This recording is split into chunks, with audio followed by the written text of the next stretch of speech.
గోళ్ళు తెల్లన గోపయ్య నల్లన గోధూళి ఎర్రన ఎందువలన గోధూళి ఎర్రన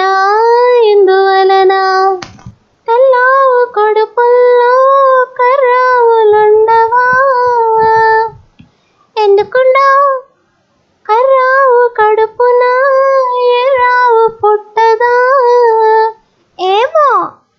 తెల్లావు కడుపుల్లో కర్రావులుండవా కర్రావు కడుపున ఎర్రావు పుట్టదా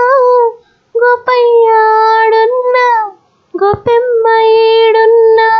గోధూళి కుంకుమై గోపెమ్మ కంటదా ఆ పొద్దు పొడిచేనా ఈ పొద్దు గడిచేనా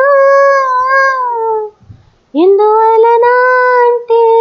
అందువలన ఎందువలన